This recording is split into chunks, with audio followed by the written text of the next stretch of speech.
चालू का चालू हरि हरि काला का फेस दिखा रही है माइक थोड़ा सा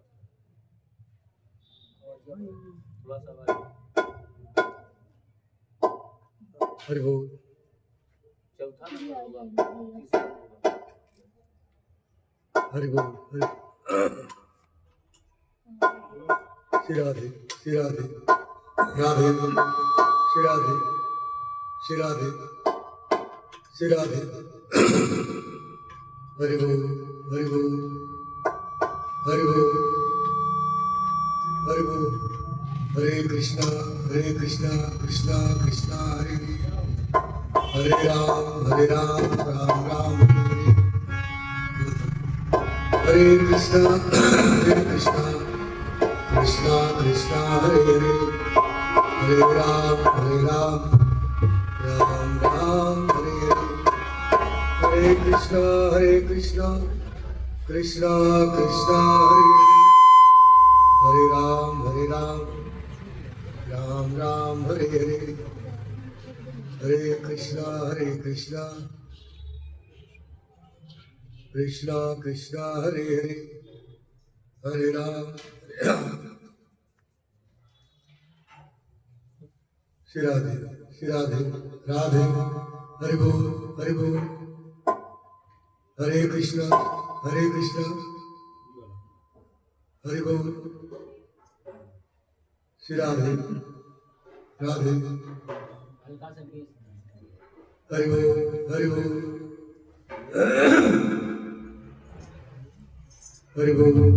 हरि बोल श्री राधे श्री राधे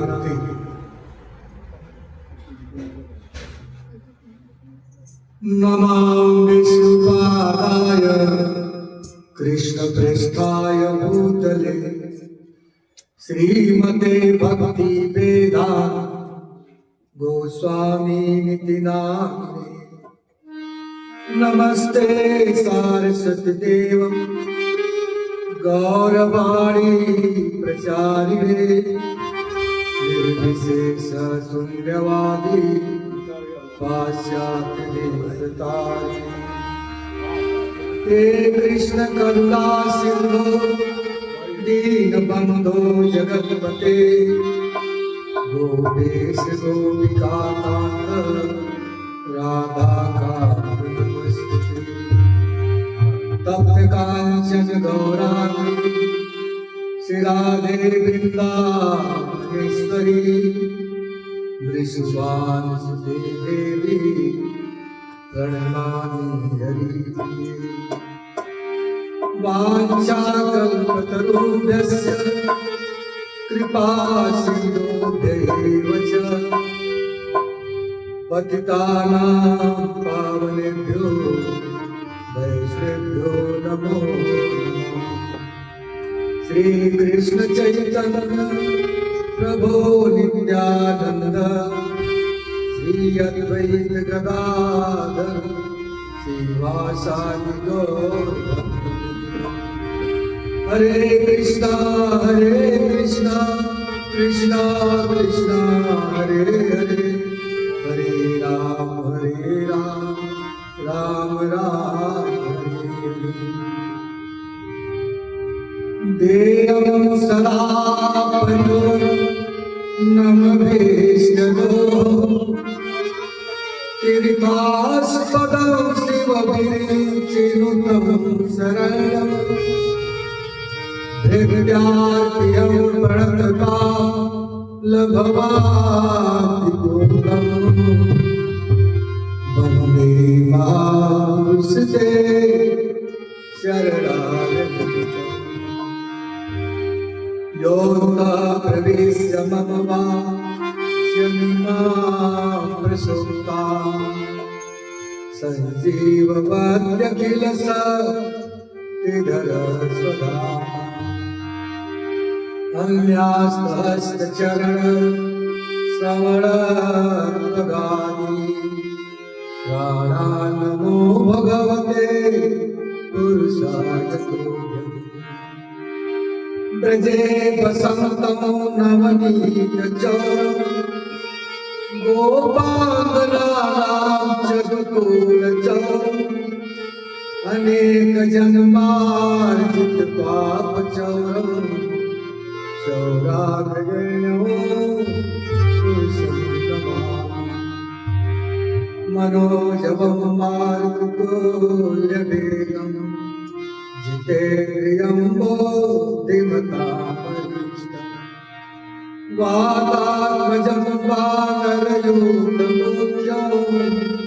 श्रीरामदूतं शरणं प्रपद्ये। यो गजाननं भूतगणाधिसेवितं जम्बो फलचारुभक्षणम् उमासुतं शोकविनाशकारकं नमामि विघ्नेश्वरपादपङ्कजम्।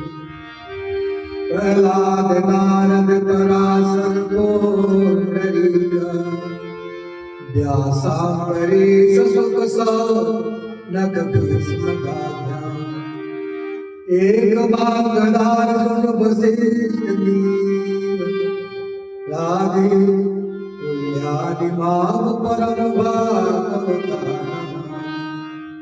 वागीसायस्य वदने लक्ष्मीर्यस्य च वक्षसि नमामि यस्यास्ते हृदये संवितं नृसिंहं तं नमामि। नारायणं नमस्कृत्य नरं चैव नरोत्तमं देवीं सरस्वतीं व्यासं ततो जयमुदीरये। नष्टप्रायेषु भद्रेषु नित्यं भागवत सेवया भगवती उत्तमश्लोके भक्ति भवति नैष्ठिकी। श्रीमद्भागवत प्रसाद त्रिपुरारी जिनकी कृपा सो भई सुमति निहाल है। पूज्य गुरु राधा गोविंद गोस्वामी को दया को फल शिष्य को सुनायो जल चरित्र सार।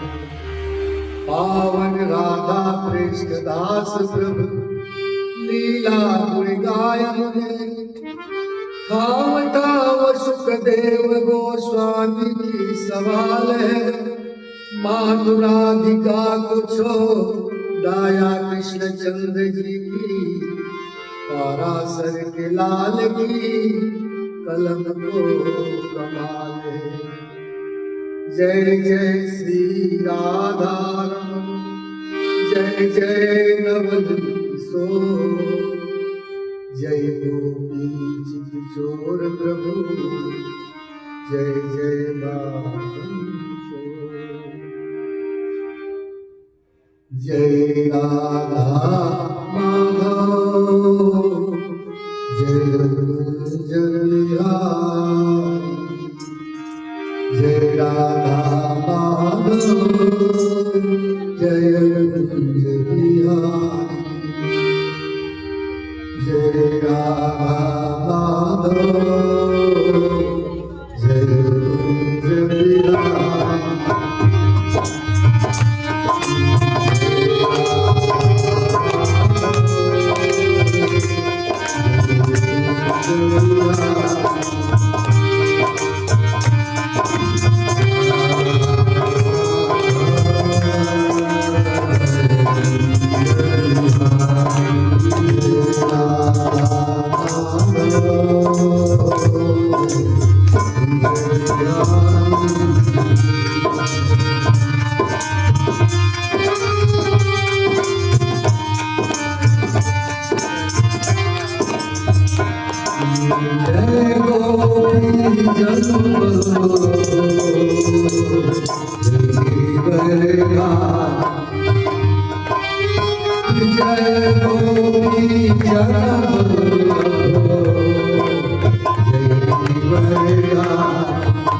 जय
जय गोपी जगवल्लभ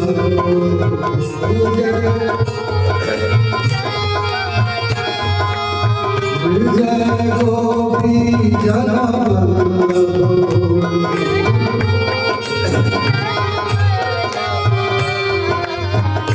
जय वरदान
विश्वनाथ की जय हो, संकट मोचन भगवान की जय हो, तुलसी महारानी की जय हो, वृंदे देवी की जय हो, गंगा मैया की जय हो, जमुना मैया की जय हो, जय जय श्री राधे श्याम।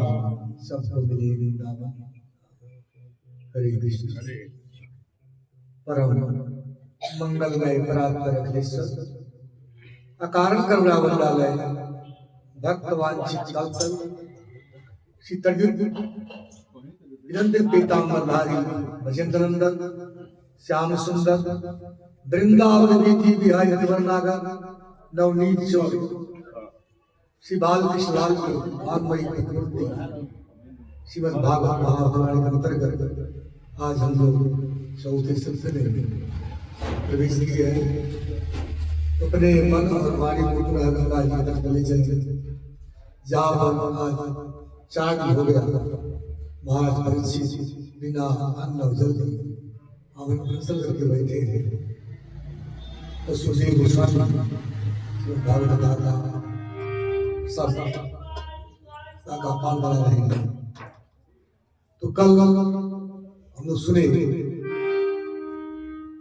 कि भगवान नाम की महिमा जो अजामिल अपने बेटे का नाम रखा नारायण, तो भगवान को नहीं पुकारा, वो अपने बेटे को पुकारा, लेकिन उनका नाम नारायण था। इसलिए चाहे जैसे भगवान का नाम दिया बार बार अलग अलग अरसहु नाम जपत मंगल, जैसे कोई भगवान का नाम लेता है तो मंगलकारी हो जाता है। था बेटे का नाम, उसका पुकारने से भी भगवान के पार्षद आ गए। अगर हम साक्षात भगवान का नाम पुकारेंगे क्यों नहीं आएंगे। इसके बाद दक्ष प्रजापति, दक्ष ने एक बार तो दक्ष प्रजापति जो कि भगवान शिव का अपमान किए थे, बाद शरीर छूट गया। फिर इन्होंने दक्ष के रूप में अवतार लिया चेताओं से। दक्ष प्रजापति ने कई हजार पुत्रों को उत्पन्न किया। उनको मिल गए नारद जी। नारद जी निवृत्ति मार्ग का उपदेश देकर के सबको सन्यासी बना दिया। लेकिन दक्ष प्रजापति को किसी प्रकार कष्ट नहीं हुआ, बल्कि कर्म में था हो गए। फिर 1000 पुत्रों को उत्पन्न किया। फिर नारद जी मिले, उनको भी सन्यासी बना दिए। इस बात को देख करके दक्ष प्रजापति को क्रोध उत्पन्न हो गया कि नारद जी अगर इसी तरह सब पुत्रों को चौपट करते जाएंगे तो आगे क्या होगा। और साफ दे दिया, अहो साधु साधुना साधुलिंगे नस्तया असाध्य कार्य कारा ईश्वर मार्ग प्रदर्शित। अहो साधु साधु साधु नहीं साधु, सभी मेरे पुत्रों को चौपट कर रहे थे। जाओ, तस्मा लोके मूढ़ा न भवेत् पदम। मैं तुमको साथ देता हूं, तुम एक जगह नहीं रुकोगे, हमेशा भ्रमण करते रहोगे। जब रुकोगे, किसी को उपदेश दोगे, कोई इस बात पर जाएगा। वहां पर साप दे दिए। नारद जी ने कहा, आपने साप दे रहे हो तो मैं आपको आशीर्वाद दे रहा हूं। अब आपको पुत्र नहीं होगा, पुत्र होगा तो उपदेश दूंगा, मैं ब्रह्मचारी हूं। अब आपको 60 कन्याएं होंगी, इसे पूरा संसार उससे भर जाएगा।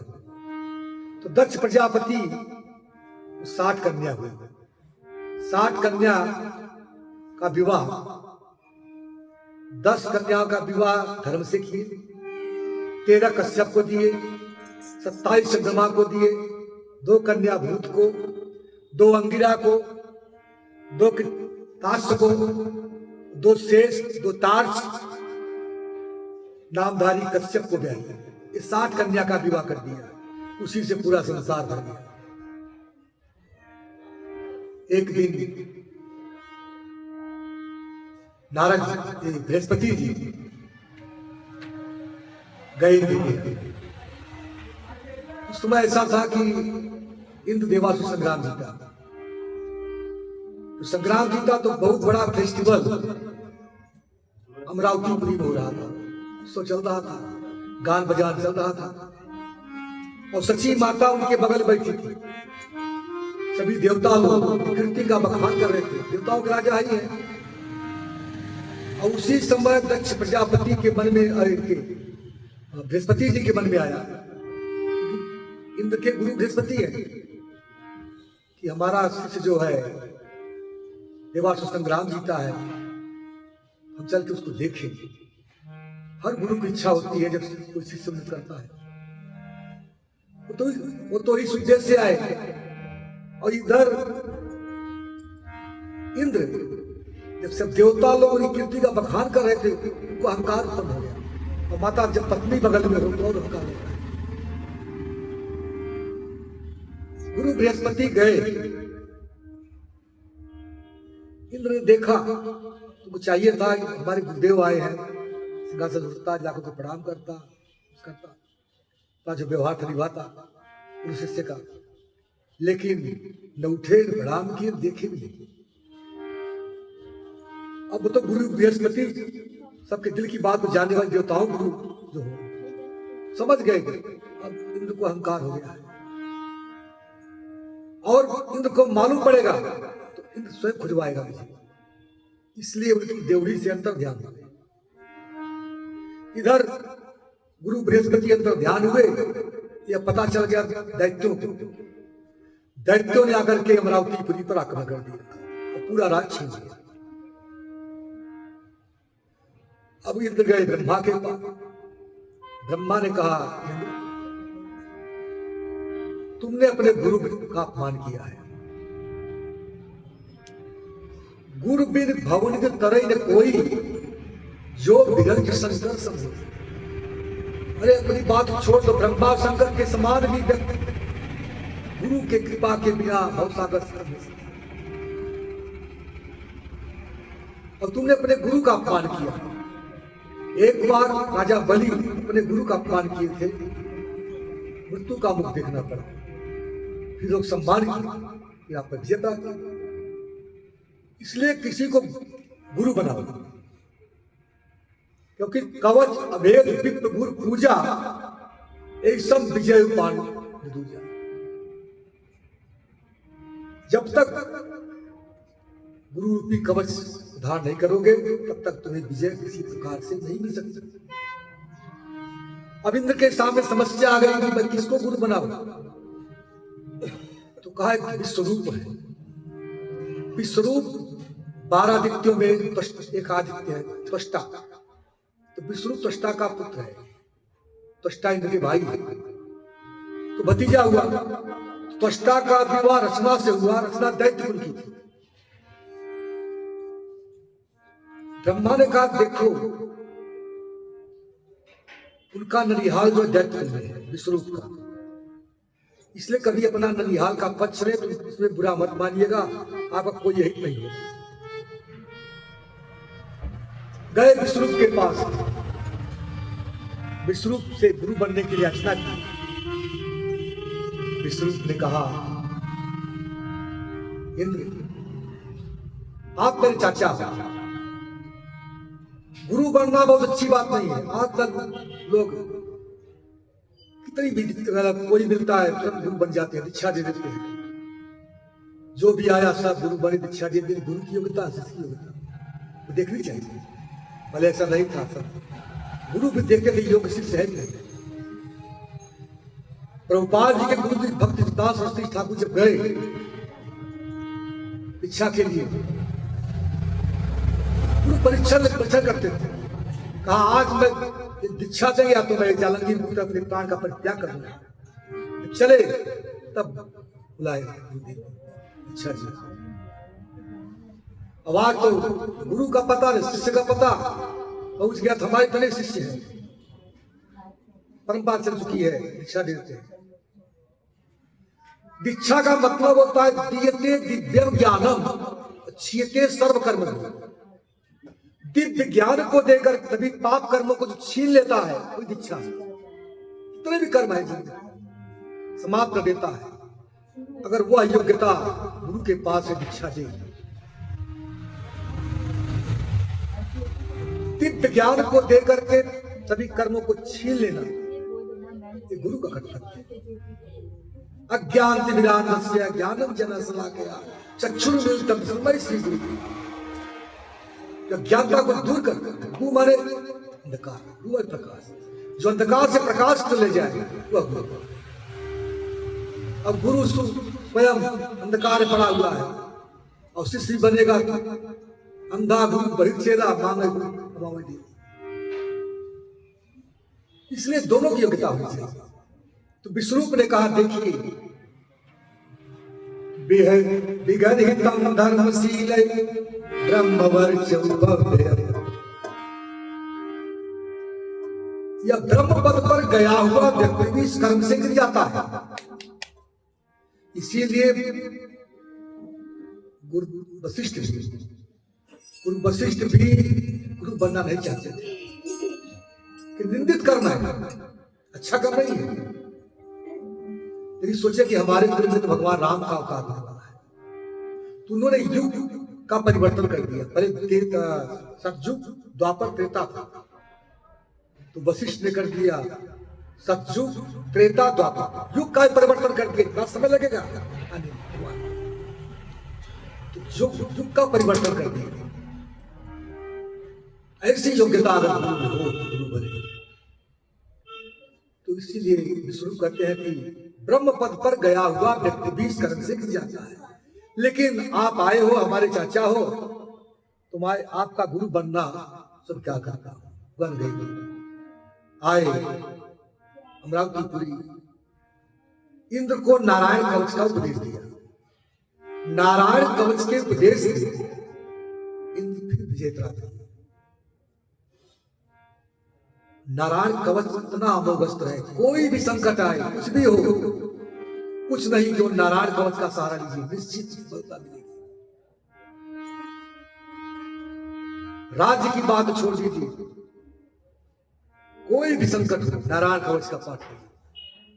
और जो नारायण कवच को धारण कर चलता है उसे किसी प्रकार की आपत्ति नहीं आती। नारायण कवच की पुस्तक मिलती है गीता में, गोरखपुर में 2-3 दिन पड़ेगी। इसका डेली पाठ करना चाहिए। कौशिक गोत्री ब्राह्मण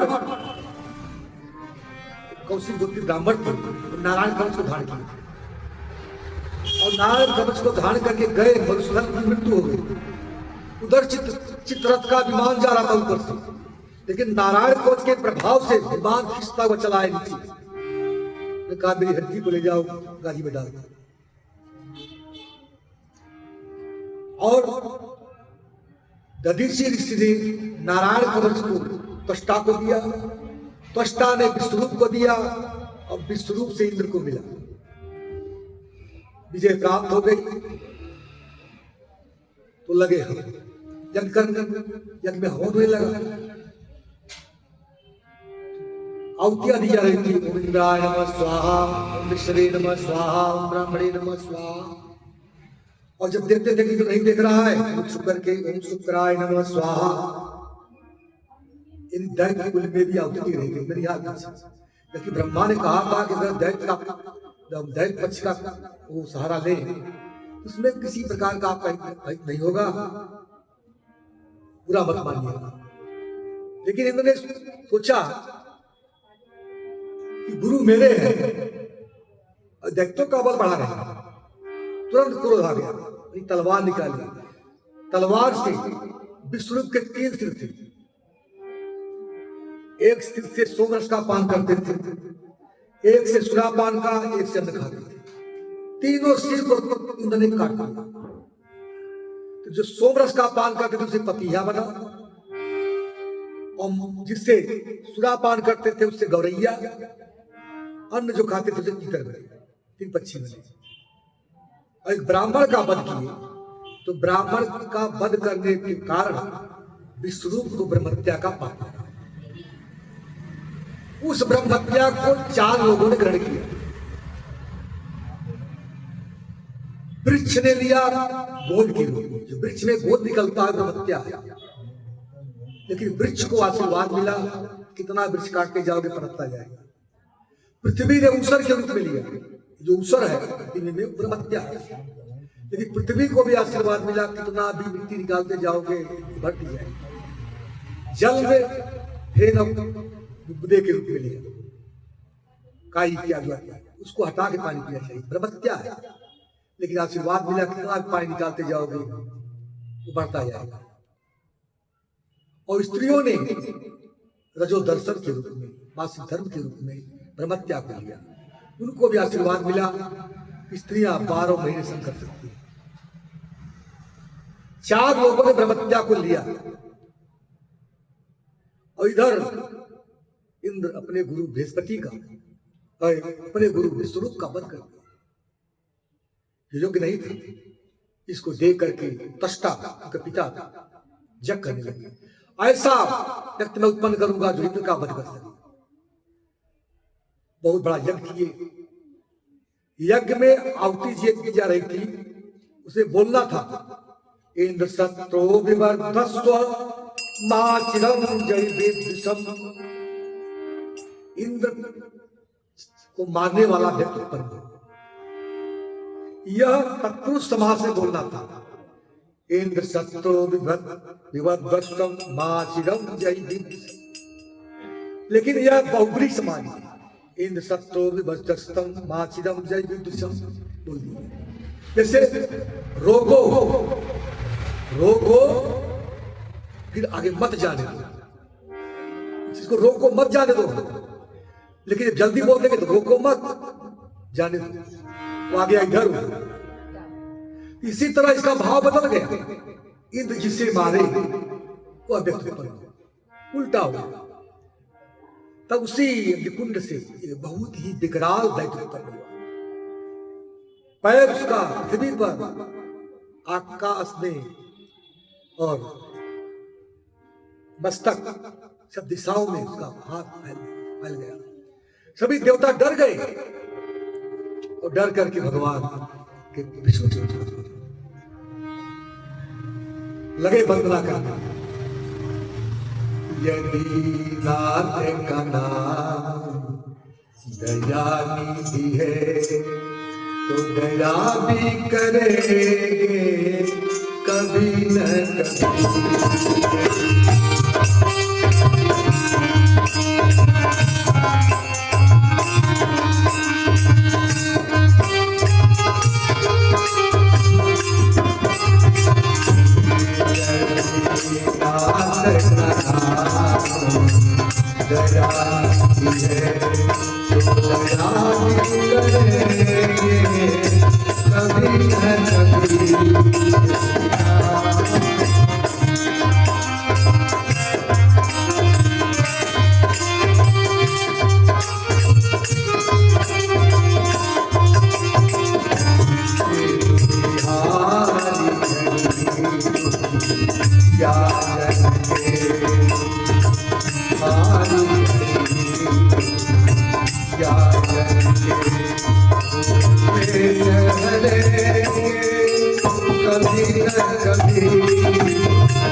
Oh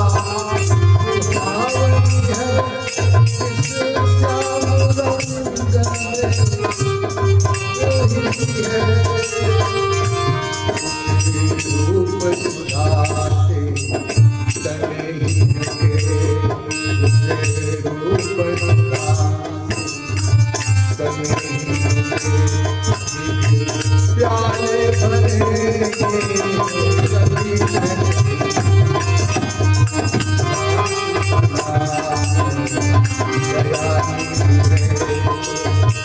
दया भी करेंगे कभी न कभी।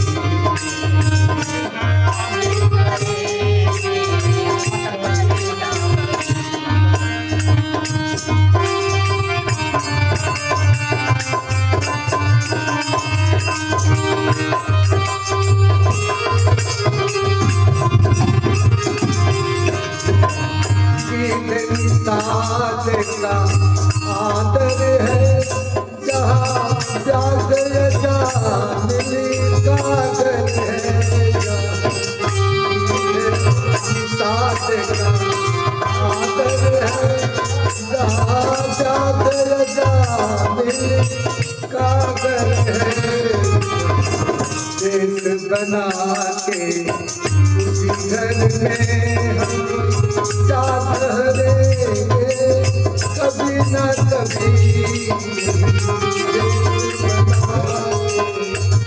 उसी घर में हम जात रहेंगे कभी न कभी।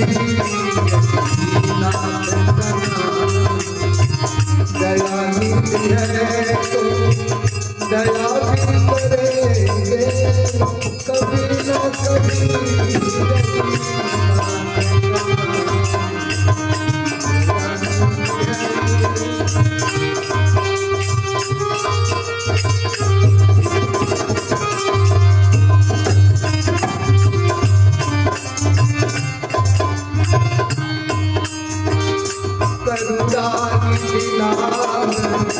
नाथ में चरणाम पान कराया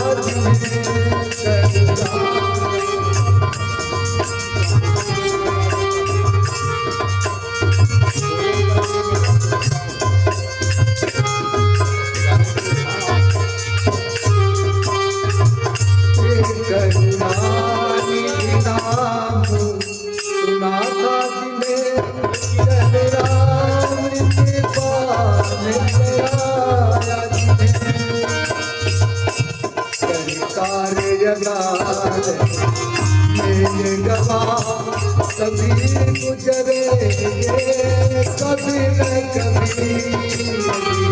नाथ का नाम दयानिधि है तो दया भी करेंगे कभी न कभी।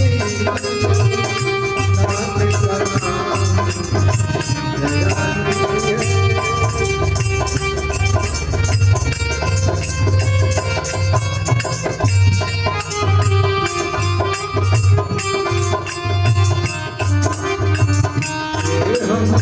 द्वार पे आके हम द्वार पे आके पड़े मुहूर्त से चिट्ठी पर है गए।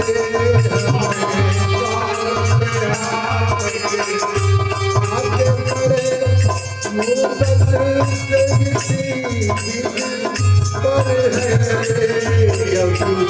सिंधु करे बड़े से बड़े जब सिंधु करे बड़े से बड़े सिंधु करेंगे कभी न कभी।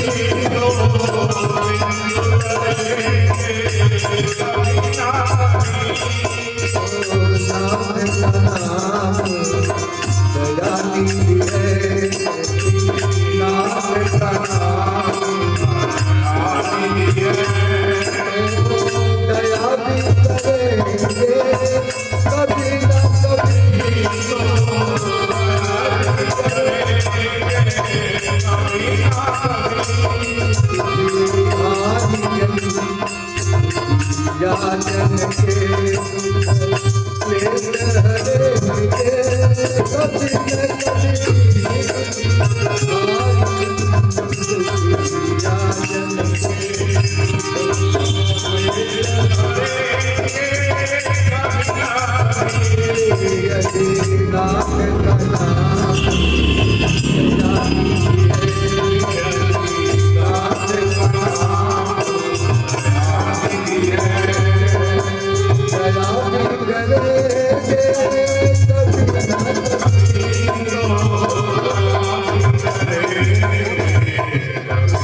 इस प्रकार देवताओं ने जाकर के भगवान विष्णु के पास जब प्रार्थना की तो उस समय भगवान विष्णु ने कहा, देखिए हे इंद्र, तुम दधीची ऋषि के पास जाओ और दधीची ऋषि के शरीर को मांगो, उसी के शरीर से वज्र बनाओ, वृत्तासुर उसी से मारा जाएगा, दूसरा कोई उपाय नहीं। अब जब दधीची ऋषि का नाम लिए तो इंद्र लज्जित हो गया। बात ऐसी थी, एक बार दधीची ऋषि के आश्रम पर अश्विनी कुमार आए, ये देवताओं के वैद्य। अश्विनी कुमार ने कहा दधीची ऋषि से ब्रह्मशिला का ज्ञान दीजिए। उस समय इंद्र भी थे। इंद्र ने कहा, दधीची, अगर तुम अश्विनी कुमार को ब्रह्म का ज्ञान दोगे तुम्हारा सिर काट दूंगा। जब चले गए अश्विनी कुमारों ने कहा, देखिए हम तो जानते हो कि हम लोग वैद्य हैं, अगर इंद्र आपका सिर काटेगा तो मैं आपका सिर लगा भी सकता हूं। शैल क्रिया का स्पेशलिस्ट ऑपरेशन विभाग का। वही हुआ। जब ज्ञान दे रहे थे ब्रह्म का अश्विनी कुमार को, इंद्र ने दधीची का सिर काट लिया। एक घोड़े का सिर लगा दिए अश्विनी कुमार, और उस घोड़े के सिर से ज्ञान जो दिया उसका नाम पड़ा अश्वशिला। इंद्र आए, उसने तो काट दिए, तो फिर जाके दधीची का सिर लगा दिया। इस बात को सोच करके इंद्र लज्जित हो रहा था, जिसका मैं सिर काटने के लिए गया था, सिर काट दिया था, उससे मैं उसका शरीर कैसे मांगू। लेकिन फिर भी सुंदर की सब रीति स्वार्थ लाए कर सकती थी। स्वार्थ के वशीभूत होकर के इंद्र दधीची ऋषि के पास गए। दधीची ऋषि ने इंद्र से परिहास किया। इंद्र, क्योंकि विष्णु भगवान ने भेजा था, अगर भगवान विष्णु भी शरीर को मांगे तो क्या दे सकते हो? शरीर कितना प्रिय होता है। हे इंद्र, एक बार तुम भी अगस्त ऋषि के सांप से सुअर बने थे। एक बार अगस्त ऋषि सांप दे दिया था, सुअर बनकर के मन के गड्ढे में लौट गए। तो आप सुअर बने थे, मन के गड्ढे में लौट रहे थे, उससे ब्रह्मा जी आए। ब्रह्मा जी ने कहा, अरे इंद्र, तुम्हारा स्थान तो अमरावतीपुरी में है, वहां चलो। यहाँ क्या क्या है, यहाँ क्या कर रहे हो? चलो वहां अमरावतीपुरी। तो आपने कहा जो मटेरियल यहां पर वो मिलेगा क्या? कहा वो तो इंद्रपुरी है, वहां कहा सब हो सकता है। तो शरीर इतना प्रिय होता है कि तुम उस शरीर को भी छोड़ना नहीं चाहते थे, नहीं गए वहां। तो मैं कैसे अपने शरीर को छोड़ दूं, दे दूं? परिहास किए। कहीं अगर किसी शरीर किसी के काम में आ जाए तो दे देना चाहिए। तो दधीची ऋषि ने अपने शरीर को दे दिया। उसी से इंद्र वज्र बनाए। वज्र बना करके रावत हाथी पे सवार हुए और वज्र को लेकर के जब चले तो सारी सेना का विनाश करने लगे। वृत्तासुर देखा और इरावत हाथी के मस्तक पर वृत्तासुर ने मुष्टिका से प्रहार किया। 28 पग हाथी गई पीछे। इंद्र का वज्र छूट गया हाथ से। वृत्तासुर कह रहा है, इंद्र उठा लो वज्र, मैं जानता हूं कि दधीची की तपस्या का फल है, तुम इसे मार सकते हो। तुम्हारे दोनों हाथ लड्डू है, अगर तुम मुझे मारोगे तो स्वर्ग का पद मिलेगा, तुम्हें अमरावतीपुरी का पद मिलेगा।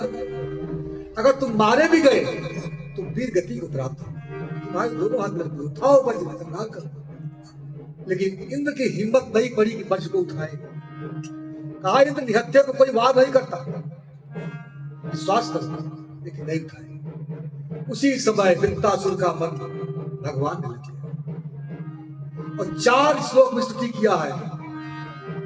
4 श्लोक धर्म अर्थ, काम, मोक्ष चारों को माना। अहम हरे तव पादे कमूल दासानुदासो भवितास्मि भूय मनस्मरेतास्ते गुणास्ते गिरितवा कर्म करो। अगर मेरा कहीं जन्म हो तो आपके दासों के दासों का दासा दासों का दास। आज लोग भगवान बनने में बहुत संग होते हैं, लेकिन भगवान चैतन्य महाप्रभु जो कहता भगवान है, जबकि भगवान थे। भागवतम में 10वां स्कंद 11वें स्कंद प्रत्यक्ष उनका प्रमाण मिलता है। कृष्ण वर्ण तुषा कृष्ण सांगो पांगास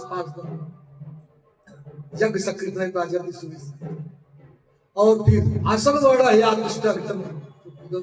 शुक्ल रक्त स्थापित तो भगवान होते भी कहते थे गोपी पद कमल हो दास दास दास दास दास। गोपी के पद कमल जो है भगवान कृष्ण के दासों के दासों के दास दास दास भी नहीं। यहाँ पर कहते हैं दासों कि मैं अगर कहीं मेरा जन्म तो आपके दासों का दास। जब गजेंद्र ने भगवान को पुकारा तो भगवान ने ग्राह का उद्धार पहले ग्राह को मारा। गजेंद्र हाथी शरीर में गजेंद्र ने कहा प्रभु ये कौन है? कभी ग्राह का न्याय किया है। गजेंद्र को उबारा है, ग्राह को उबारा है। कहा जो मेरे भक्त का चरण पकड़ता उसका उद्धार पहले करता है भगवान ने कहा, और भक्त का तो बाद में करता है। इसलिए प्रभु कहीं मेरा जन्म हो तो आपके दासों का दास बनूं और मनस्मरेता सुखते गुणास्ते गृहीत वा कर्म करोति का है। मैंने आपके चरणों में लगा रहे उनका हमेशा गुणगान करता रहूं तो आपके लिए कर्म करूं, धर्म को माना। दूसरा अर्थ नैनाक पृष्ठम न च पारमेष्ठम न सार्वभौमो न रसाधिपत्यम न योग सिद्धि न पुनर्भवम वा समंजसत्वात् विरहयकांक्षी। मानो भगवान कह रहे कि हे वित्तासुर मैं तुम्हें इंद्र का पद दे रहा हूं। कहा प्रभु मुझे इंद्र का पद नहीं चाहिए, न नाक कृष्ण। इंद्र का पद भी कभी कभी देवता छीन लेते हैं, उनको पद से गिरना पड़ता है। जबकि 100 यज्ञ करने के बाद व्यक्ति में बनता है सत्कर्तु। हाँ तो कहा अच्छा ठीक है, इससे बड़ा पद है ब्रह्मा का पद देना कि ब्रह्मांड के मालिक है, इतनी लंबी आयु है। कहते न चपार मुझे ब्रह्मा का पद भी नहीं चाहिए, एक दिन ये भी समाप्त हो जाते हैं। न नाक पृष्ठम न च पारमेष्ठम न सार्वभौमम न रसाधिपत्यम। तो पृथ्वी का सम्राट पूरे पृथ्वी का बना रहा हूं, ये भी समाप्त होने वाला है। रसातल का पद, सुतल वितल आताल पाताल जो अच्छे पद लोग है उनको दे रहा हूं। कहा प्रभु ये भी मुझे नहीं चाहिए। तो कहता है कि देखिए आपको योग सिद्धि दे रहा हूं। योग सिद्धि मतलब 8 प्रकार सिद्धि होती है, लघुमा अणिमा गरिमा छोटा होना बड़ा होना। कहा शरीर तक सीमित है, छोटा होना बड़ा होना सब हो जाता है, इस शरीर तक होता है, मरने के बाद नहीं भगवत प्राप्ति हो। एक बार प्रभुपाद जी मायापुरी में बैठे थे, उस समय एक सिद्धि प्राप्त करने वाला व्यक्ति अपनी चरण पादुका बन के आता था, पूरी जालंगी नदी पार कर जाता था। सब लोग नाव से आते थे और खड़ाऊ बन करके पार कर जाता था। तो सब भक्त लोग कहे कि देखिए महाराज वो इतना बड़ा तपस्या किया है, खड़ाऊ पर के पार हो रहा है, हम लोग कुछ नहीं कर पाते। कहा उसने केवल 50 पैसे काम किया जीवन में तपस्या करके। नदिया से मायापुर आने किराया 50 पैसा, तो 50 पैसे ज्यादा काम नहीं किया, क्योंकि यह सिद्धि शरीर छूटने के बाद समाप्त हो जाएगी, इसी काम का नहीं। न योग सिद्धि कहते हैं अच्छा मैं आपको मोक्ष दे रहा हूं, तो कहते हैं मोक्ष का मतलब जैसे सब कुछ दिखाई दे रहा है, सब मिला करके सब समाप्त कर दिया जाए, जन्म नहीं होगा, कुछ बस नहीं मिलेगा। इसलिए भगवान के भक्त लोग मुक्ति नहीं चाहते। मुक्त निरादर भगत युवाना, जब भगवान रामचंद्र जी हनुमान जी को मुक्ति दे रहे थे तो कहा प्रभु ये मुझे मत दीजिए, अगर देना तो अपने चरणों में मुझे शरण दीजिए। भगवान कपिल देव कहते हैं कि 5 प्रकार की मुक्तियां दी जाने पर मेरे भक्त ठुकरा देते हैं, तो मुझे तुच्छ मुक्ति भी नहीं चाहिए, अगर चाहिए तो क्या समंजसत्वादिकांक्षी, हे प्रभु आपके चरणों में मेरा अनुराग बना रहे। एक भक्त कहता है भले मैं मल का कीड़ा बनूं मुझे मंजूर है, लेकिन आपके चरणों में अनुराग है तो मुझे कुछ मुक्ति नहीं चाहिए, आपके चरणों का प्रेम चाहिए। भजन का धर्म नयर्थन काम रुचि, गति न चाहो निर्वाण, जन्म जन्म रति राम पद यह वरदान नया। इसलिए भगवान के चरण में राग मांगे। धर्म अर्थ काम, तीसरे श्लोक में क्या मांग रहे हैं कि अजात बच्चा मातरम खगा स्तनयं यथाव सतराचुधाता, प्रियं प्रियेण दुःखं विघ्ना मनोरमेता संगीक्षते। अजात बच्चा, हे प्रभु जैसे पक्षी के छोटे छोटे बच्चे हैं और बच्ची के बच्चे अपनी मां के तड़प रहे हैं, उसी तरह मैं भी आपके तड़प रहा हूं। स्वाभाविक है, बच्चे भूख से डाकू हुए होंगे, सहार नहीं तो मां की तड़पते होंगे, कामना।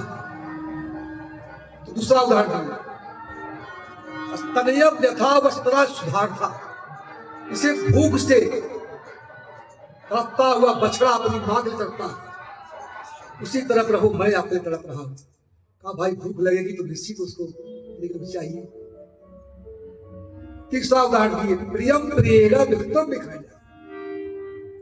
जैसे कोई किसी कन्या का विवाह हुआ और विवाह होने के बाद उसका पति परदेश चला गया, तो पढ़ी लिखी नहीं थी, तो कहा कब तक आओगे, तो एक लकीर खींच दिया दीवार पर, तो रोज एक एक लकीर मिटाती जाती थी, बढ़ती जाती थी, इतना दिन लग गया, इतना दिन लग गया। जब 1-2 लकीर बची व्याकुल होने लगी थी, कामी नारी प्यारी नाम लिखी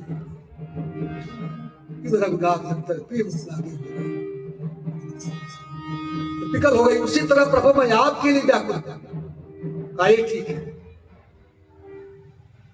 तो काम को मांगा मनोर बिंदा, आप जो मेरा अनुराग, हे मनोर बिंदा, इसी तरह मैं आपको तड़पता रहूं। चौथे श्लोक में मोक्ष को मांगा, ममोन्मयि श्लोक जने सख्यम संसार चक्रे भ्रमते भ्रमत सकर्म भी, तन्माययात्मा जगार गेहे वासक्त चित्त श्रीनाथ भूया। हे प्रभु अगर अपने कर्म के वशीभूत होकर के मेरा कहीं जन्म मिले, तो न माया, आपकी जो माया है, माया के वशीभूत होकर कोई पुत्र में परिवार धन में आसक्त जाता है, उसमें मेरी आसक्ति न रहे, हमेशा रहे तो आपके रणों बनी रहे। कृष्ण तुदी पद पंकज पंजरांते यद्यो विस्तमान स्वराज हंस प्राण प्रयाण समय कपात पित्तो कंठावरो धर्मिदो स्मरे।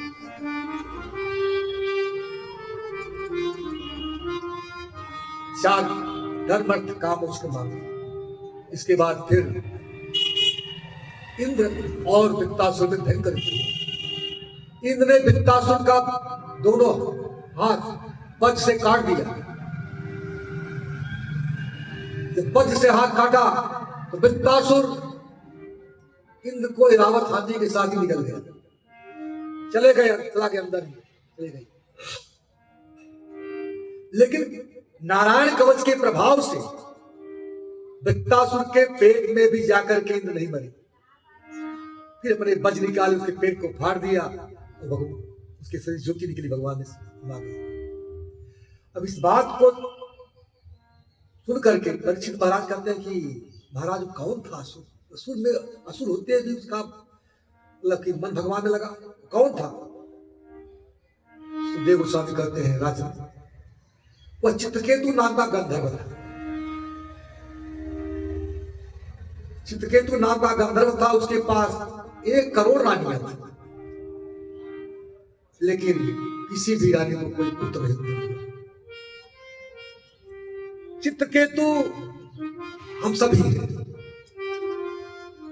विषय वासनाओं में चित्रकेतु का जन्म होता है और सारे संसार जितने चित्र हैं इसके मन में बैठ जाए वही चित्रकेतु। जब मन संसार के समस्त विषयों में तन्मय हो जाता है तो उसके साथ वह 1 करोड़ रानियों के साथ भ्रमण करता है, चित जहां चला जाए, पता नहीं कहां का जाना है। अंगिरा ऋषि आए, हमें बना के दिए, जब समझाए तो पुत्र से कोई सुख नहीं मिलेगा, लेकिन जिद कर गए तो पुत्र हुआ। इसको बड़ी रानी की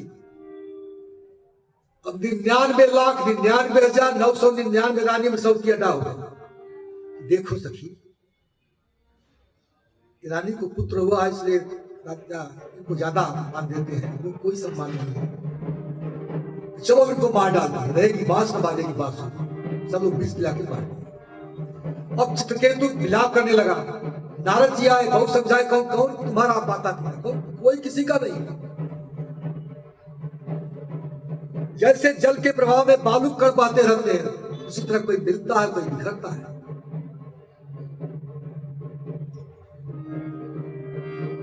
पुत्र 4 प्रकार के होते हैं।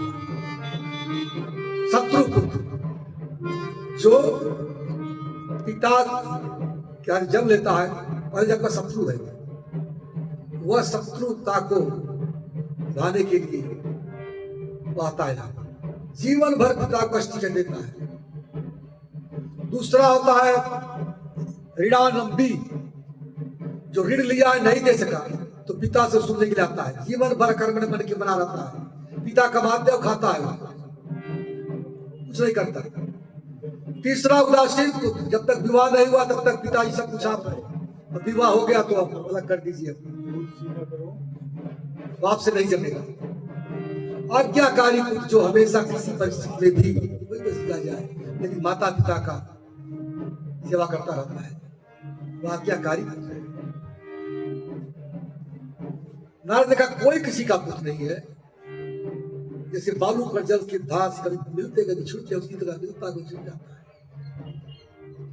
नहीं माने तो जीव को बुलाया, जीव उठ करके बैठा। कस्मिन् जन्मयि मह्यं कस्मिन् जन्मन्यनि मह्यं पितरो मातरो भवन्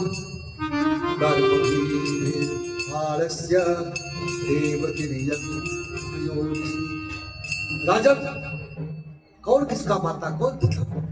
84 लाख योनियों में हम तो कई बार आपके माता पिता बने, इस बार तुम मेरे माता पिता बने हो। कोई किसी का बहुत बड़ा ज्ञान दिया।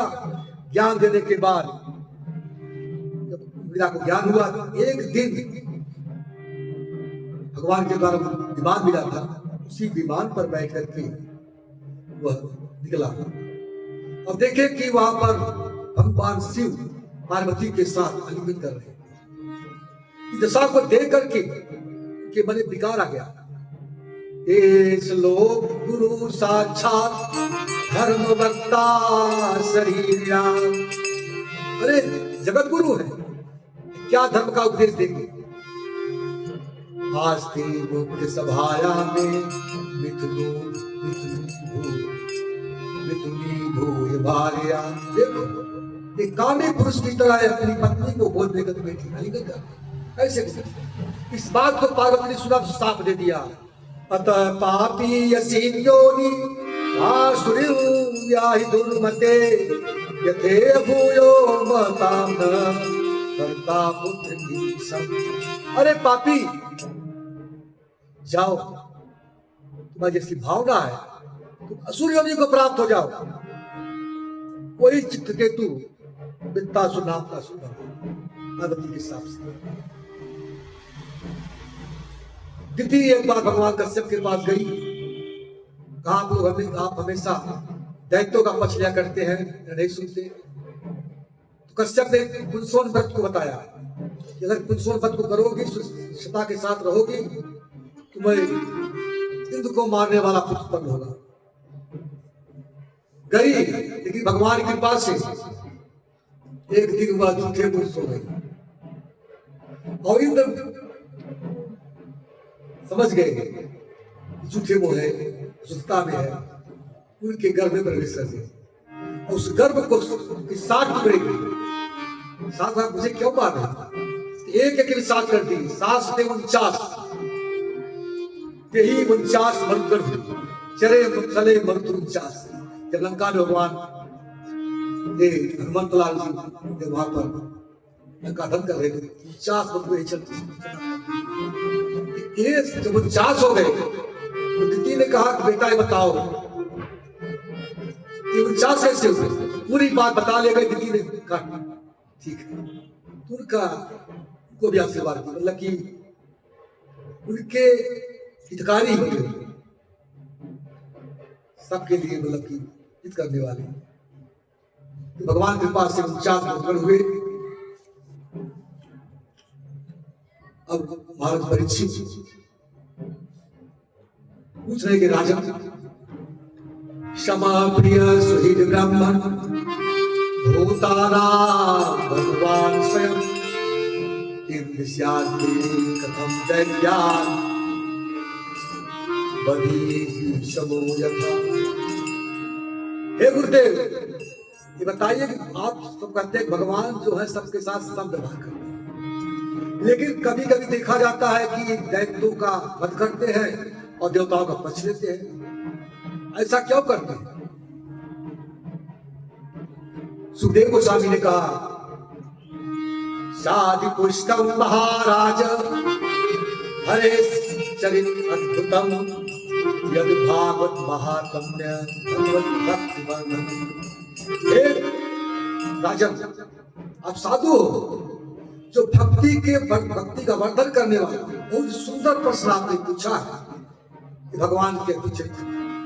सुनिए, वस्तुतः भगवान में सर्वत्र सब दृष्टि है, उनकी विषम दृष्टि का प्रश्न ही नहीं उठ सकता। इस विषय में प्राचीन इतिहास है जिसे नारद युधिष्ठिर महाराज को सुनाए। जब राजसूय यज्ञ हो रहा था उस समय परम द्वेषी जो भगवान को 100 गाली दिया, शिशुपाल और दंतवक्र का जब वध किए, उनसे ज्योति निकली, भगवान में समाहित हो गई। इस बात पर युधिष्ठिर को आश्चर्य हुआ। नारद से पूछा तो कहा देखिए, दिति है भेद बुद्धि। भेद बुद्धि की 2 क्षमता होती है, अहंता और ममता। ये दोनों दिति के संतान है हिरण्याक्ष और हिरण्यकश्यप। उन्हीं का पुत्र है पहला जो भगवान का भक्त। बात को सुनकर के युधिष्ठिर महाराज ने कहा भगवान के भक्त प्रहलाद जबकि हिरण्याक्ष का पुत्र था तो हमको क्यों मारा। अब प्रहलाद कथा सुनाई। नारद जी ने कहा, देखिए जिस भी अवस्था में काम से क्रोध से जैसे भी भगवान मन किसी का लग जाए, सवे मना कृष्ण पदारे, तो वह निश्चित भगवत प्राप्ति कर लेता है। चाहे प्रेम से लगे, चाहे विरोधाभास में लगे, कैसे भी लगे, आन बान अलग आलसहु नाम जपत मंगल दसो। अगर भगवान का नाम जप रहा है तो मंगलकारी होगा, मंगलकारी होगा।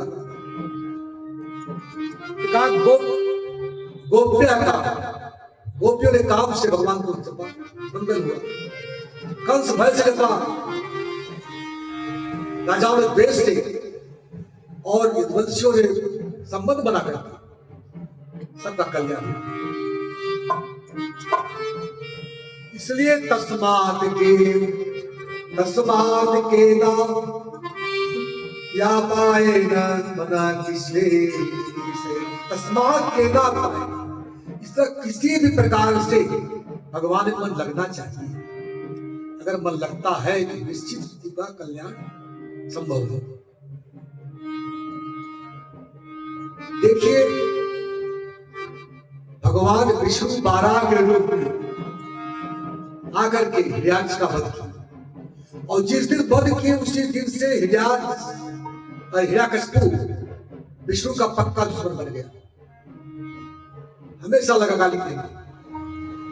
एक दिन अपनी माता को उसने बहुत सुंदर उपदेश दिया, आत्मज्ञान का, लेकिन कितना भी उपदेश करे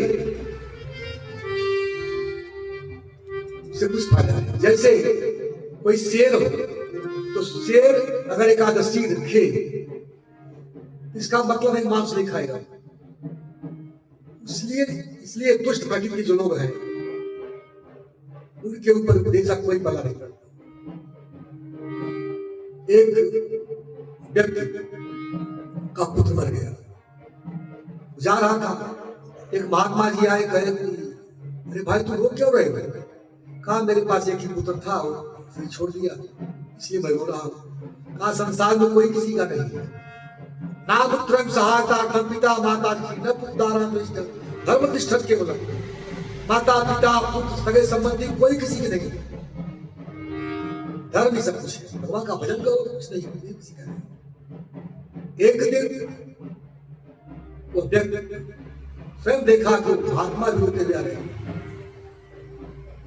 अरे महात्मा आप रो क्यों रहे हो?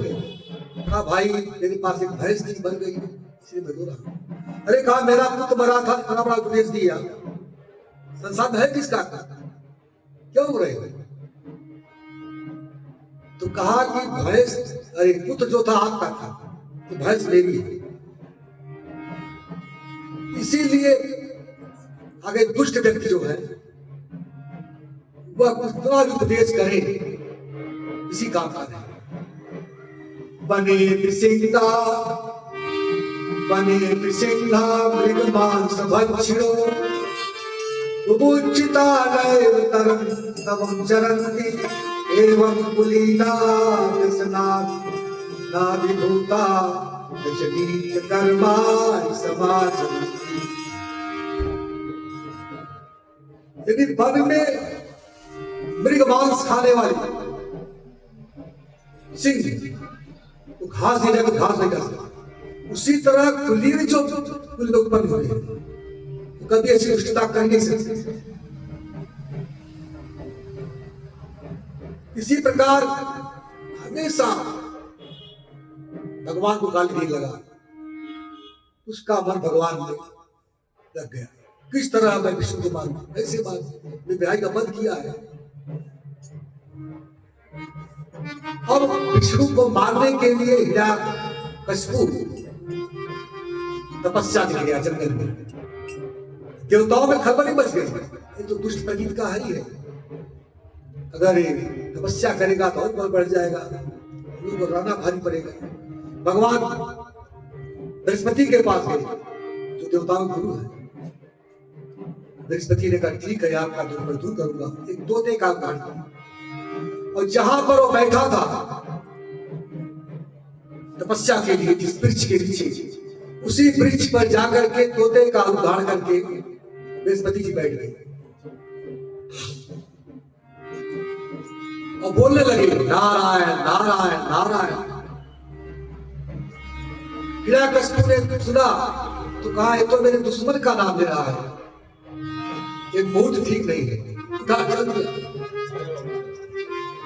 आगे गया, फिर आया, फिर बैठा, फिर नारायण शुरू हुआ। कई बार उठा, कई बार बैठा, और बृहस्पति जी नारायण नारायण कहते गए। वहां से चल दिया कि आज का मूड ठीक नहीं है, अब बाद में आपको तपस्या की। घर पहुंचे, कयाधु अगर डायरेक्ट पूछती तो दुष्ट प्रतीत क्या था हो सकता है उसके ऊपर आपत्ति आ जाती। तो उन्होंने किया क्या, जो राक्षसी भोजन है सभी राक्षसी भोजन को बनाई और बना करके खिला करके संतुष्ट की। खिला करने के बाद पूछा स्वामी जी ये बताइए आप जब जा रहे थे तपस्या के लिए तो आपने कहा था बहुत काल के बाद आऊंगा तपस्या हो जाएगी, तब आवाज ही गया ही चले आए। कहा देवी मैं क्या बताऊं, जैसे तपस्या के लिए बैठा उसी समय तोता आया और मेरे दुश्मन का नाम लेने लगा। कयाधु भगवान की भक्त समझ गई तो क्या नाम दे रहा था, नारायण नारायण। कयाधु को बहुत अच्छा लगा। फिर क्या हुआ, फिर उठा, फिर गया, फिर बैठा, फिर गया, फिर नारायण नारायण करने लगा। इसी तरह कयाधु ने 108 बार नारायण शब्द का उच्चारण करवाया और उसी रात्रि में कयाधु और हिरण्यकशिपु के संग से भगवान के सबसे महान भक्त प्रहलाद का प्रादुर्भाव। से प्रहलाद के प्रसंग में प्रभुपाद जी अपने परमठ में लिखते हैं कि स्त्री संग करने से पहले हर जीव को चाहिए कि 16 माले का जप करें। हरे कृष्णा कृष्णा कृष्णा हरे हरे, हरे राम राम राम। जिस भाव को लेकर जो अगर खुद को उत्पन्न करता है उसी भाव को लेकर पुत्र होता है। अब इधर इंद्र को मालूम पड़ा, इंद्र कयाधु का हड़ कर लिए, रहेगा बांस न बाजे की बांसुरी चल के इसको समाप्त कर दो। रोते चिल्लाते जा रहे कि बचाओ बचाओ। पीछे नारद जी किया गया। नारद जी देखा कि इंद्र तो कयाधु को लेकर जा रहा है, इनके मेरे भगवान के महान भक्त है। कहा रे तुम कहां लेके जा रहे हो? कहा मैं इसको मारने के लिए जा रहा हूं, दुष्ट का तुष्टि होता है। अरे कहा है ऐसी गलती मत करो, ये तो भगवान के बहुत महान भक्त है, इनको मेरी कुटिया पे छोड़ दो। माता रहे ओडलेस नारद के उपदेश को, जो धरे अशेष घर में ही पाठ पढ़ा दी भगवान नारद जी बहुत बड़े ज्ञानी बन गए घर में। और इधर तपस्या के लिए बैठे, जब घनघोर तपस्या करने लगे और अपनी सांस को रोका, पूरे ब्रह्मांड की सांस रोकी। सभी लोग देवता माँ जी के पास गए, जाके देखो हिरण्यकशिपु तपस्या कर रहा है कि हम लोग का जीना दुर्लभ हो गया। जाओ जो भी चाहे उसको दे करके लोग कष्ट दूर करो। आए ब्रह्मा जी देखा तो हाथ दीपक लग गया था, कमंडल से जल निकाले, जल को लेकर के वहां देखा प्रकाश का बेटा वर मांगा। तो मांग रहा है कि अगर मुझे वर देना चाहते हो तो मेरी मृत्यु न हो। ब्रह्मा ने कहा जो संसार में आया है उसकी मृत्यु तो निश्चित होती है, प्रकृति का नियम है, उसको शरीर छोड़ना पड़ता है। कहा ब्रह्मा तुम चालाक नहीं हो, ऐसा वर मांगूंगा तुम चकरा जाओगे, जानता था कैसी मृत्यु होगी। कहा मेरी मृत्यु न पशु से हो न मनुष्य हो, न सुबह हो न शाम हो, न ऊपर हो नीचे हो, न तरल पदार्थ से ठोस पदार्थ से हो, और ब्रह्मा के बनाए हुए जो 12 महीना उसमें मेरी मृत्यु न हो। कहा ठीक है, वर दे के चले आए। अब इधर शुक्राचार्य के पुत्र संवर्ग जो थे उनके पाठशाला में उनके प्रधानाचार्य थे आश्री विश्वविद्यालय, उसमें भर्ती करा दी। और इधर नारद जी कहते हैं कि युधिष्ठिर ब्राह्मण के भक्त थे, ब्राह्मण्य शील संपन्न सत्य संदो जितेंद्रिय, सत्य बोलने वाले, मुझे प्राप्त करने वाले, शील संपन्न ब्राह्मण की भक्त, कृष्ण ग्रह हितात्मा न वेद। कृष्ण का ग्रह ऐसा उनको घेर लिया था, चारों तरफ कृष्ण ही कृष्ण दिखाई दे रहे थे, जगत का कोई भान नहीं रहा। कभी रोना, कभी खिलाना, कभी कुछ करना, हंसना। अब या कस्तूरी एक दिन जब आया हुआ तो कयाधु ने उसको सजा बजा करके अपने पुत्र को उनकी गोदी में दिया। और कोई पिता हो तो पहले पूछता है, भाई पढ़ने गए बेटे से क्या पढ़ा? एकदा पुत्र अंकमारोप पांडव प्रपंच दत्तता वत्स अन्नते सा। बेटा पहला पढ़ने गए तो क्या सीखा? पहला क्या करा है? तत् साधु बलने सुवर्ग देहिना सदा सबते गदिदा विराम संग्रहा हित्वाम पातम गृहमंद रूपम बलिगतो हरि यद हरि मासे। जो अपने शरीर को सब मानते हैं वह तो जैसे कोई अंधकूप में गिरा हुआ, अपने हित को नहीं जानते। जैसे कोई अंधकूप हो, खेत खलिहान पहले अंधकूप रहता था, मतलब जो कुआं रहता था पहले, उसका उपयोग नहीं होता था तो उसमें बरगद या पीपल का बीज सूख जाता था। तो अंधकूप में कोई गिरा, जैसे किसी व्यक्ति का पीछा सिर ने किया, हरि माने सिंह, हरि माने प्रभु हरि। तो अगर हरि के पास जाता, भगवान के पास बच जाता, लेकिन सिंह ने पीछा किया तो कहां गया? भागते भागते सीधा उसको ये मिल गया। जब गिरा तो उसको मिल गई वृक्ष की सोल, पीपल बरगद का जो वृक्ष रहा उसकी सोल मिली, उसको पकड़ लिया। तो चाहता तो सोल को पकड़ करके बाहर आता, जबकि उसके नीचे काल कुल जहर वाला सब बैठा है।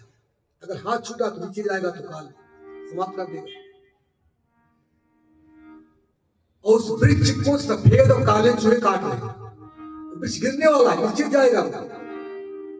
लेकिन उसी वृक्ष में एक मधुमक्खी छत्ता लगाई है। हवा चलता है तो उस हवा के झोंके से एक एक बूंद करके उसके मुख में आता है। वाह, आनंद आ गया, क्या बात है। आज पुत्र हो गया, आज पुत्र का विवाह हो गया, आज BMW आ गया, आज बखार बढ़ गया, अनेक प्रकार सोचता रहता है। लेकिन वो नहीं सोच रहा है कि काल मुझे घसेगा। तो वृक्ष जो है शरीर ही वृक्ष है, इसको सफेद काले चूहे काट रहे हैं। सफेद काले चूहे में रात दी और मधुमक्खी जो तो कूद गिर रहा है वही काम है काल विसर्ग। उसी तरह अंधकूप में गिरा हुआ व्यक्ति नहीं समझ पाता अपने हित को, मेरा हित कहाँ है। तो परमात्मा के पास नहीं जाता, विसर्जन नहीं करता जिसे बच जाए। इस बात को सुन करके हिरण्यकशिपु जोर से पागल हो गया, अपने गुरु पुत्रों पर फेंका। नहीं शिक्षा दे रहे हो? गुरु पुरोहित जो उनके पुत्र थे संगमय, प्रहलाद से पूछा, वर्ष प्रहलाद भद्रम सत्यम कथे मामिषा। हे बेटा प्रहलाद, सत्य बताओ तुम्हें कहां से सीखा? नारद जी कहते हैं, युधिष्ठिर वो अपने गुरु पुत्रों पर उदित हो गया। बेचारे क्या करें, डर के मारे कांपने लगे। उन्होंने प्रहलाद को छेड़ दिया अपने पुत्रों में। दैत्य चंदन बने जातो यम कंटक। अरे तुम दैत्य रूपी चंदन के वन में कंटक कहां से उत्पन्न हो गया? ठीक है ले जाओ, लेकिन अब ऐसी गलती करेगा तो तुम्हारी खैर नहीं। एक दिन फिर कुछ दिन बीता तो फिर सब प्रकार के अलंकार को पहना करके कयाधु ने फिर लाई हिरण्यकशिपु के पास। हिरण्यकशिपु सोचा कि मैं दोनों गुरु के पुत्र को तो प्रकोपित हुआ था, इसलिए परिशिक्षा नहीं दी। फिर पूछा, बेटा तुमने इस बार क्या सीखा? श्रवणम कीर्तनम विष्णु स्मरणम पाद सेवनम अर्चनम वंदनम दास्यम सख्यया निवेदनम। लगा नवदीप नवदा भक्ति का उपदेश देने। कहा पिताजी उसको अपना लेता है उसको निश्चित ही भगवान की भक्ति प्राप्त हो जाती है। इस बार बहुत क्रोधित हो गया।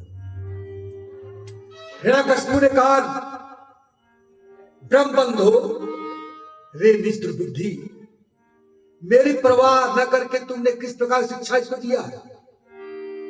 अब गुरु पुत्र बेचारे क्या कर सकते। का न मत पढ़ीतम न पर पढ़ीतम सुतो मतक्ते तबेंद्र शत्रो नैसर्गिक की यम मतिरस्य राजन नियच्य मंजू कद दास। एक प्रभु हे राजन, मैं कुछ नहीं पढ़ाया हूं, एक तो पढ़ाया आया हुआ है। इसके बाद करते हैं हिरण्यकशिपु फिर पूछे तो कहा इस संसार में जितने भी जीव आते हैं देखते कोई सुखी नहीं है, फिर भी उस कार्य को देखते हुए उसी कार्य पे लगते हैं। जैसे चबायो अरे चबायो को चबा रहा है, वो कार्य किए तो नहीं मिला, फिर वही कार्य को भी कर रहे हैं।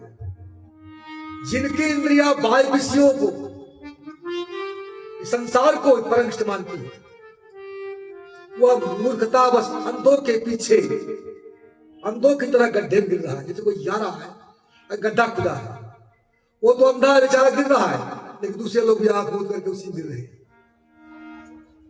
संसार में किसी प्रकार सुख नहीं। संसार है क्या? दुखालय अशाश्वत। संसार में किसी प्रकार का सुख नहीं है। संसद ही संसार है।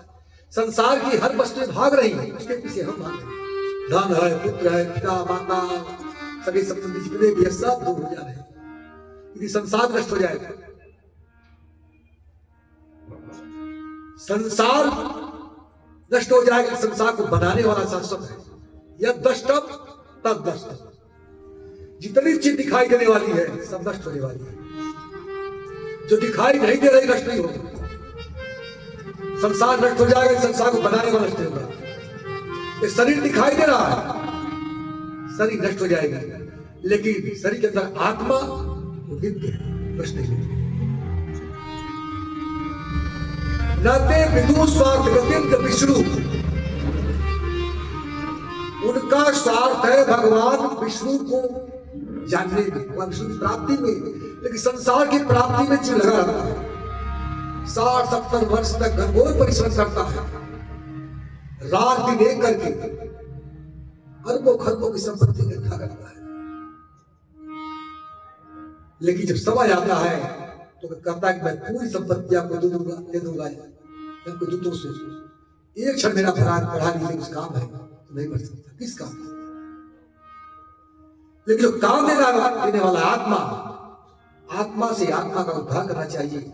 मनुष्य जन्म इसीलिए हुआ है, चाहे ब्राह्मण हो, चाहे क्षत्रिय हो, चाहे वैश्य हो, चाहे शूद्र हो, पढ़े हो, लिखे हो, अनपढ़ हो, रोगी हो, स्वस्थ हो, गृहस्थ हो, वानप्रस्थी हो, ब्रह्मचारी हो, कोई भी, उन्हें अपना काम बनाना चाहिए।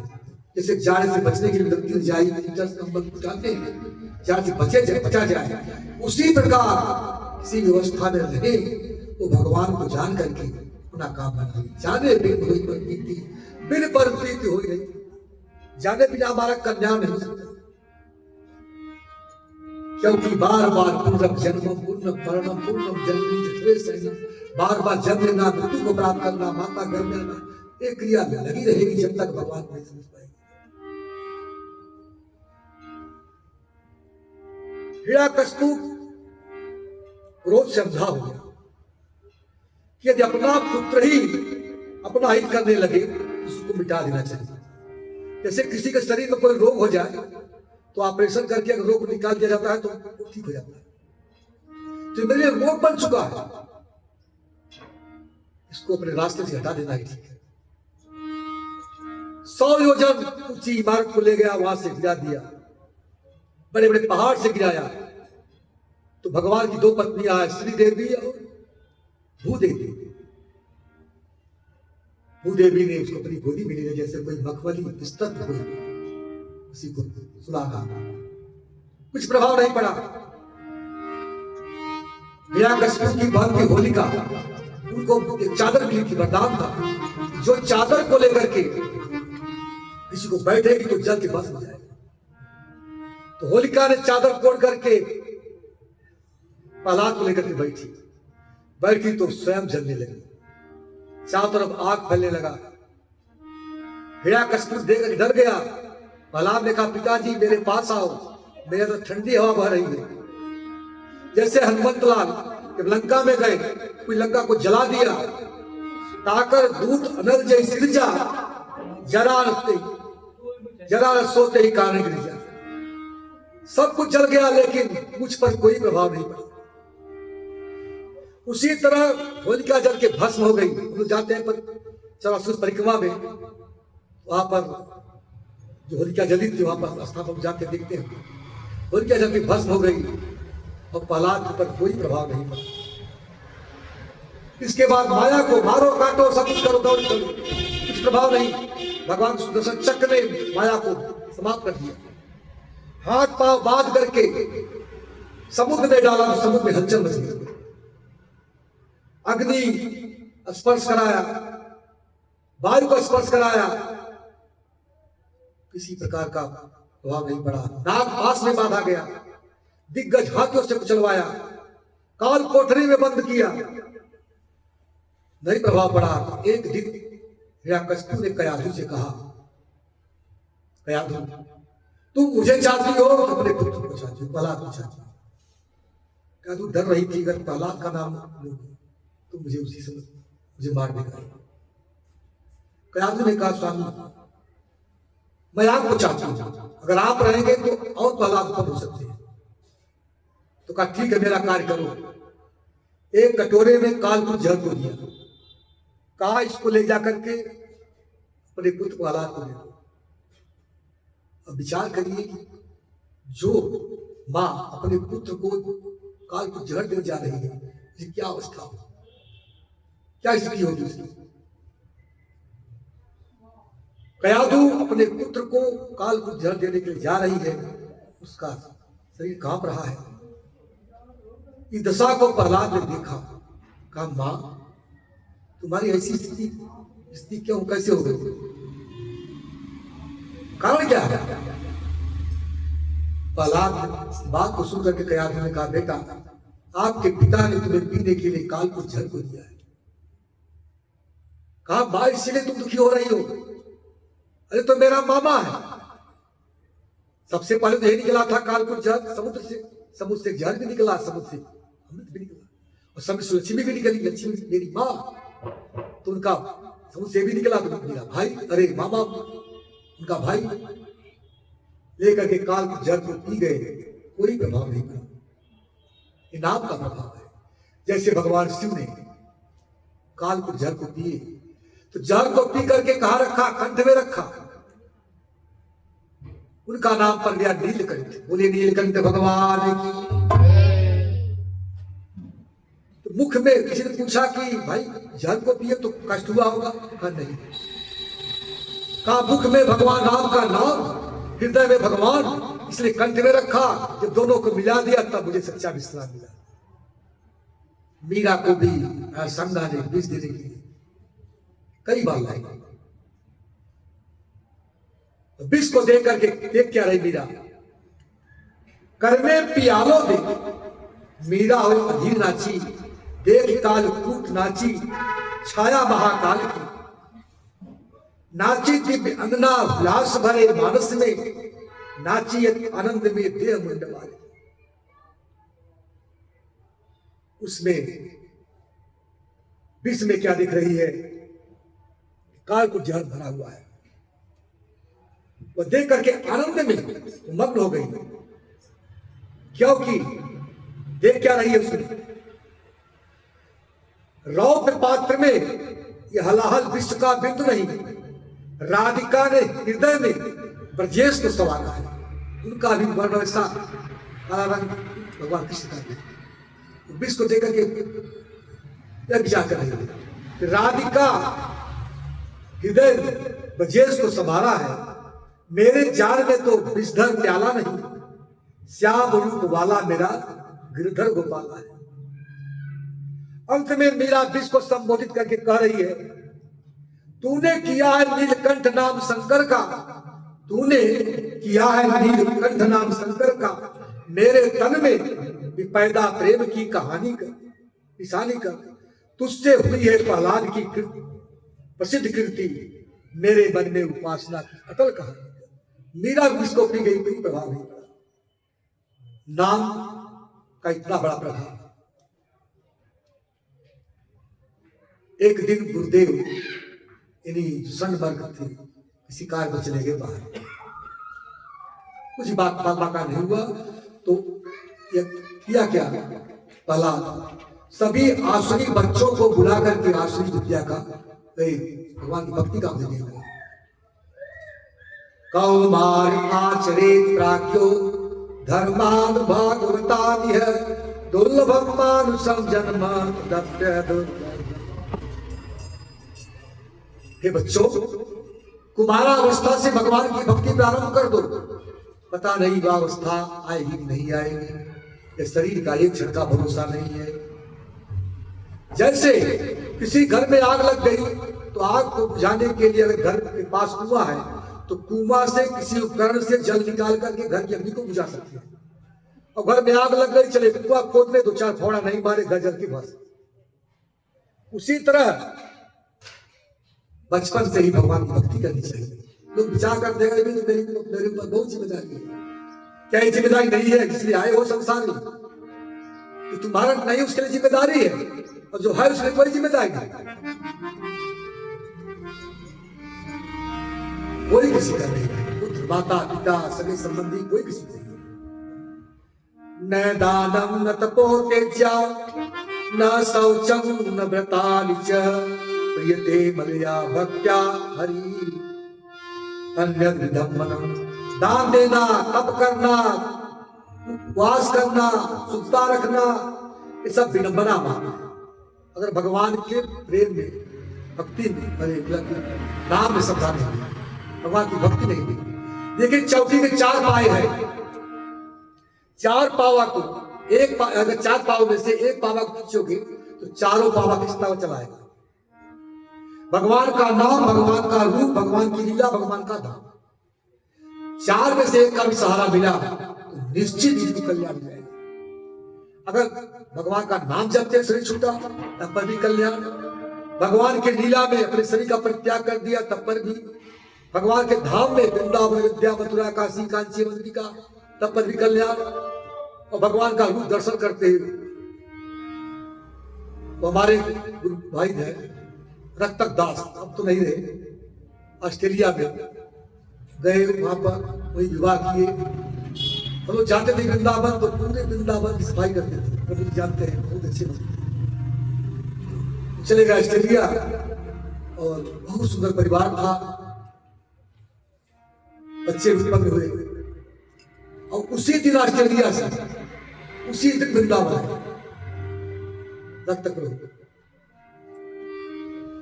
और जाकर के सुबह में मंगल आरती में राधा श्याम सुंदर बलराम दर्शन करने गए, और जैसे ही उनको दंडवत प्रणाम की, प्रणाम करने के बाद उठी गई, वही शरीर छूट गया। इतना बड़ा सौभाग्य कि वहां से यहाँ करके शरीर छूटा, तो धाम में छूटा तो निश्चित बहुत प्राप्त होगी। कैसे? जैसे जब बरसात होती है तो जल के प्रवाह से कितने कूड़े करकट बहते रहते हैं, उसी तरह अनंत जन्मों से इस भवसागर में हम कूड़े करकट की तरह बह रहे हैं। लेकिन जब कभी सौभाग्य होता है, नाम रूप लीला धाम में सौभाग्य मिलता है तो हमारा कल्याण होता है। जैसे वो कूड़ा करकट बहते कभी कभी नदी किनारे लग जाता है, सौ है, कूड़ा करकट है, कान का थोड़ा है, बाहर की नदी बहते बहते लग जाता है, उसी तरह किनारे लग जाते हैं। जटायु ने कहा, प्रभु मुझे चारों प्रकार की मुक्ति प्राप्त हो, सालोक, सायुज, सामिप, सारूप, क्योंकि आपके लीला में अपने प्राण का मैंने परित्याग किया। आपका स्वरूप मेरे सामने है, आपका नाम मेरे जीवा पर है, आपका गोदी मेरा धाम है। चारों प्रकार की मुक्ति जटायु को मिली। तो चार में सहारा मिल गया, निश्चित ही जीव का उद्धार जाता है। आश्री बच्चों को लेकर के प्रहलाद भगवान का कीर्तन करने लगे। हरे कृष्ण कृष्ण कृष्ण कृष्ण हरे हरे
राम हरे राम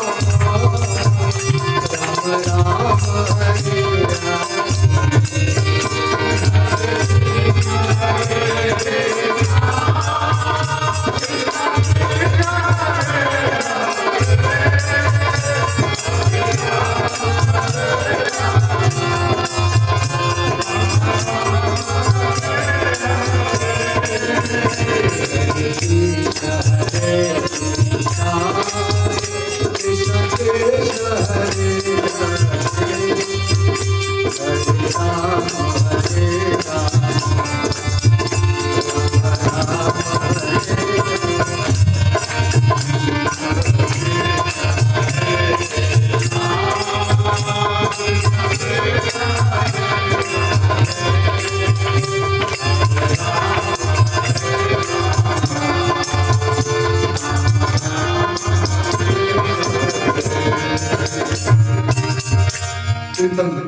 होने लगा। उसी समय पहुंचा हिरण्यकश्यप, क्रोध से पागल हो गया। कहा तुम किसके बल पर सब कर रहे हो? तो कहा हरि सर्वेश भूतेषु भगवानस्तु ईश्वरः। भगवान तो सभी के हृदय में विराजमान है। ईश्वर सर्वभूतानां हृदय से अजुति। सिया राम मैं सब जग जाने करो कड़ाम। कहते हैं कि जब मैं क्रुद्ध होता हूं 10 से कंपते, अगर मैं क्रुद्ध होता हूं तो त्रयो लोकाश्चर, तीनों लोक कांप जाता है। मेरे क्रोध करने पर तीनों लोक कांपने लगता है। तो किसके बल पर धृष्टता कर रहे हो? प्रहलाद ने कहा न केवलम मे भवतस्य राजन सर्वे बलम बलिना चापरेशा परे जंगमाये ब्रह्मादयो येन बल संपरीत। तो सब बलवानों के बलवान है, इसके बस में ब्रह्मा सरकार जितने भी है सब इन्हीं के बस में है। प्रकृति जितने भी है सब इन्हीं के बस में है। मैं उन्हीं के बल पर कर रहा हूं। वंदे कृष्णं गुणातीतम परम ब्रह्माच्युतम आविर्भव प्रकृति। ब्रह्मा विष्णु शिवाय, ब्रह्मा विष्णु शिव प्रकृति जिनके बल पर चल रही है, ऐसे मुंह के बल पर मैं सब कर रहा हूं। तो कहा तेरे भगवान कहाँ है? कहा अरे पिता तुम बावरी कहाँ बताऊं राम, मुंह में तो में खड़कम में जहाँ देखो तरा, जहाँ देखो तहाँ राम दिखाई दे रही। सो अनन्य जाके मत डराई हनुमंत, मैं सेवक सचराचर रूप स्वामी। जल में थल में खड़े खब में सब में बांटा तेरा, सिया राम मैं सब जग जानी। अहम सर्वस्य प्रभु मत्ता सर्वम, I am the source of all creation and everything in the world. प्रत्येक प्राणी हूं मैं, कोई बचा नहीं, बिना मुझे कुछ भी नहीं। तो कहा जब सब में तुम्हारे भगवान है, क्या इस खंबे में भी है? प्रहलाद ने कहा इस खंबे में भी है। और प्रार्थना की प्रभु इज्जत रखना, मैं तो कह दिया। तो कहा मुझे तो नहीं दिखाई दे रही, कान लगाए तो सुनाई दिया, बेटा मैं हूं। प्रहलाद ने कहा मैं तो दृश्य मुझे दिखाई दे रही।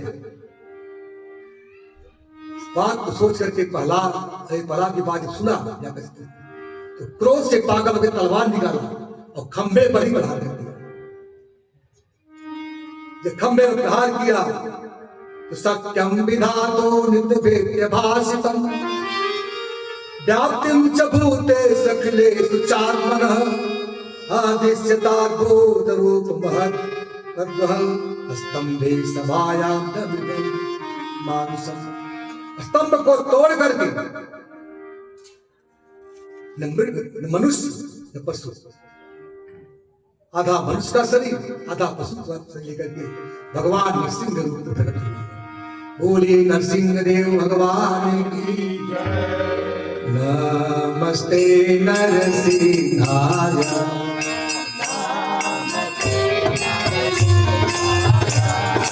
नमस्ते नरसिंहाय,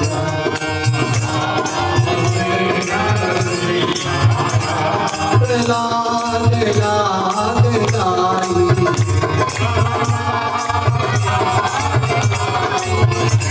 प्रहलाद लाद लाई,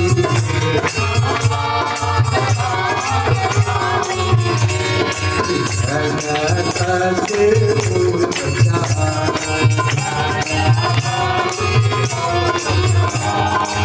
रतन काल काल,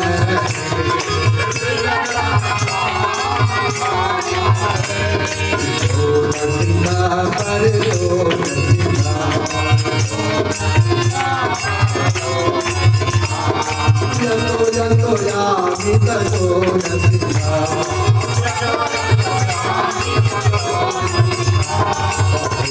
शिकारी करे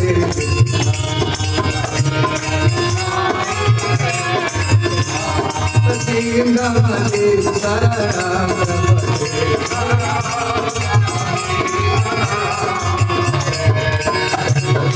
कमल करे नाथा अद्भुत सीता, ललिता हिरण कशिपु कालु मेघा, कबरी धाराई जय जगदीश रे, जय जगदीश रे, जय जगदीश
शरीर नर का करने आधार सिंह का नरसिंह रूप में प्रकट हुए और देख करके हिरण्यकश्यप को मारने के लिए अपना गदा उठाया, तलवार उठा लिया, कहा कि आप मुझे नहीं मार सकते। कहा क्यों? कहा मैं ब्रह्मा से वरदान मांग चुका हूं। कहा बेटा ब्रह्मा को मैं बनाया, मुझे ब्रह्मा नहीं बनाया। कहा अच्छा, तो मैंने दिन में मरूं रात में मरूं, वरदान क्या मांगे हो बताए, मैं दिन में मरूं रात में। कहा दिन है रात संध्या में न ऊपर मरूं नीचे, अरे मैं तुम्हें तेरे गोदी में मारूं, तरल पदार्थ से ठोस पदार्थ से अपने नाखून से मारूं, न मनुष्य मार सके मुझे। मूर्ख में क्या दिखाई दे रहा है, मनुष्य हो किसी अगर पशु क्या हो? कहा अच्छा, तो मैं ब्रह्मा के बनाए हुए किसी महीने में न मरूं? तो कहा मैं तुम्हारे लिए स्पेशल एक महीना बनाया पुरुषोत्तम मास। पकड़े अपनी जंघे पर सुला दिए, बाहर भीतर ड्योढ़ी पर बीच में सुलाए और अपने नाखून से जैसे गार्डर चटाई बनाने वाले गार्डर को खेल खेल में फाड़ देते हैं, वैसे इतनी बड़ी शक्तिशाली हिरण्यकश्यप को भगवान ने खेल खेल में फाड़ दिया। बोले नरसिंहदेव भगवान की। हिरण्यकश्यप मारा गया। सभी देवता ब्रह्मा इंद्र ऋषि पितर सिद्ध गंधर्व चार जितने भी विद्याधर नाग मनु सब प्रजापति सब वंदना करने लगे भगवान। ब्रह्मा ने लक्ष्मी को भेजा, ये आपके पति है, देखिए कातना को बढ़ चुका है, आप जाकर उनको शांत करिए।